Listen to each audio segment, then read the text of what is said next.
तो यह बात अब कंफर्म हो चुकी है कि अगर कूटनीति का असली मजा देखना हो तो वह भारत में ही मिलता है। दरअसल इस समय रूस के द्वारा ब्रिक्स का 16वां शिखर सम्मेलन होस्ट किया जा रहा है, जिसमें भारत, रूस और चीन के साथ साथ बाकी के भी सभी सदस्य देश शामिल हुए हैं। और अमेरिका, जापान जैसे सभी पश्चिमी देशों के साथ साथ बाकी के भी अन्य देशों का ध्यान केवल रूस के द्वारा कंडक्ट कराई जा रही इसी समिट की ओर टिका हुआ है। लेकिन इसी बीच खबर निकल कर आ रही है कि जिस समय प्रधानमंत्री नरेंद्र मोदी जी रूस के दौरे पर गए हुए हैं, इस समय रूस के द्वारा भेजी गई साइलेंट किलर सबमरीन की एंट्री भारत में हो चुकी है। जी हां दोस्तों, रिपोर्ट में बताया जा रहा है कि रूस की इस पनडुब्बी का नाम उफा है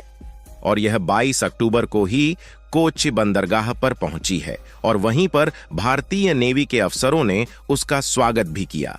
और सबसे बड़ी बात यह है कि यह पनडुब्बी कोई ऐसी वैसी नहीं है, बल्कि यह ऐसी सबमरीन है जिसे अमेरिका जैसे देश भी डरते हैं। और इसीलिए सवाल खड़ा होने लगा कि आखिरकार रूस ने ऐसे समय भारत में अपनी पनडुब्बी को क्यों भेजा है। फिलहाल इसको तो इस वीडियो में आपको हम बताएंगे ही, साथ ही हम यह बताने वाले हैं कि रूस और भारत आगे चलकर कौन कौन से कारनामे करने वाले हैं। लेकिन आगे बढ़ने से पहले इस वीडियो को लाइक करके चैनल को सब्सक्राइब जरूर कर लीजिए, क्योंकि आपके लिए 1 सेकंड का काम है, लेकिन इससे हमारी काफी बड़ी मदद होती है। दरअसल भारत और रूस की दोस्ती किस लेवल पर है, यह बात दुनिया जानती है। और साथ ही इस बात में भी दो राय नहीं है कि भारत और रूस की बढ़ती दोस्ती को अमेरिका, जापान और यूके जैसे देश आपस में मिलकर कमजोर करना चाहते हैं, क्योंकि इन देशों को मालूम है कि अगर इसी तरीके से भारत और रूस की दोस्ती बढ़ती रही तो आने वाले कुछ सालों में रूस और भारत की पावर काफी ज्यादा बढ़ जाएगी और यह देश पश्चिमी देशों पर की भारी पड़ने वाले हैं। क्योंकि आज के समय भारत दुनिया की 5वीं सबसे बड़ी अर्थव्यवस्था वाला देश है और अनुमान के मुताबिक कुछ ही सालों में भारत की यह पोजीशन 5वें नंबर से 3रे नंबर पर आ जाएगी।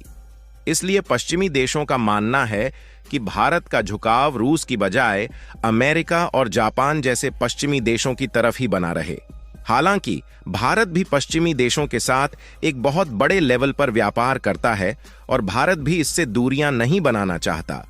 लेकिन हाल ही में जब अमेरिका में यूएनएससी यानी कि यूनाइटेड नेशन सिक्योरिटी काउंसिल की मीटिंग हुई थी, तो उसमें भारत को परमानेंट मेंबर बनाने और वीटो पावर देने की मांग दुनिया के लगभग सभी देशों ने की। और लगभग सभी देशों ने यह बात सामने रखी कि यूनाइटेड नेशन में बदलाव होना चाहिए और भारत, जो कि दुनिया की सबसे तेजी के साथ बढ़ती हुई अर्थव्यवस्था वाला देश है, इसे भी वीटो पावर देना चाहिए। यह बात पिछले महीने की है, जब यूनाइटेड स्टेट ने भी भारत के समर्थन में अपना बयान दिया, लेकिन वाकई में इन्हें अंदर से शायद यह मंजूर नहीं था। लेकिन यूनाइटेड नेशन खुद उसमें बदलाव नहीं करना चाहता और भारत को ही वीटो पावर देने के लिए तैयार नहीं है। यानी कि यह बात साफ है कि यूनाइटेड नेशन खुद भारत को आगे बढ़ता हुआ देखना ही नहीं चाहता। लेकिन अब जब रूस के द्वारा ब्रिक्स की समिट हर बार की अपेक्षा इस बार बेहतरीन तरीके से कराई जा रही है, तो पश्चिमी देशों को अंदर से मिर्ची लग रही है। और इस बात को हम खुद नहीं कह रहे हैं, बल्कि इसका दावा ऑलरेडी कई रिपोर्ट में किया जा चुका है। अगर आपको नहीं मालूम तो बता दे कि ब्रिक्स का मतलब है ब्राजील, रसिया, इंडिया, चाइना और साउथ अफ्रीका। ब्रिक्स जैसे मजबूत संगठन को बनाने का सपना भारत और रूस ने साल 2009 में देखा था और उसी समय रूस और भारत के साथ इस संगठन में ब्राजील, चीन और साउथ अफ्रीका को भी शामिल किया गया, क्योंकि यह देश तेजी के साथ अपनी अर्थव्यवस्था को विकसित कर रहे थे। वैसे तो ब्रिक्स जैसे संगठन को मजबूत बनाने और आगे बढ़ाने की जिम्मेदारी रूस ने ले रखी थी, क्योंकि रूस पहले का सुपर पावर हुआ करता था और विकासशील देशों की ताकत को बाकी के देशों ने नहीं समझा, तो उसे रूस ने समझा और यहीं पर भारत के साथ साथ बाकी के तीनों विकासशील देशों को ब्रिक्स जैसा संगठन मिला, जिसके बलबूते आगे बढ़ सकते थे। उस समय कहा जाता था कि विकासशील देशों का संगठन विकसित देशों पर भारी पड़ेगा और आज उसका परिणाम आपके सामने है। और इस बार रूस में जो समिट कंडक्ट की जा रही है, इससे वेस्टर्न कंट्रीज की चिंता बढ़ रही है, जो कि ब्रिक्स की ताकत दिखाने के लिए काफी है, क्योंकि इस समय रूस एक ऐसा देश है जिस पर अमेरिका ने सबसे ज्यादा प्रतिबंध लगा रखा है और रूस पर इतनी ज्यादा सैंक्शंस लगे हैं कि अगर ईरान, सीरिया जैसे कई देशों पर लगे सैंक्शंस को इकट्ठा कर लिया जाए तब भी रूस के जितना नहीं होगा। और हैरान करने वाली बात यह है कि इस समय मैप में जो आपको रेड कलर से हाईलाइटेड कंट्री दिख रही है, ये पांचों तो ब्रिक्स के पुराने मेंबर हैं, लेकिन जो ग्रीन कलर में देश दिखाई दे रहे हैं ये ब्रिक्स में पिछले साल शामिल हुए हैं, और बाकी के जो येलो कलर वाले कंट्रीज दिखाई दे रहे हैं इन सब ने अप्लाई किया है कि हमें भी ब्रिक्स का मेंबर बना लो। यानी कि सिर्फ भारत, रूस और चीन ने मिलकर 5 देशों के साथ इसकी शुरुआत किया था, लेकिन आज दुनिया के ज्यादातर देश ब्रिक्स में शामिल होने के लिए पागल है। और जो पश्चिमी देशों को सबसे ज्यादा हैरान करने वाली बात है वह यह है कि तुर्की, जो कि अभी तक अमेरिका के द्वारा संचालित किए जा रहे नाटो जैसे बड़े संगठन का मेंबर था, वह भी ब्रिक्स में शामिल होना चाहता है।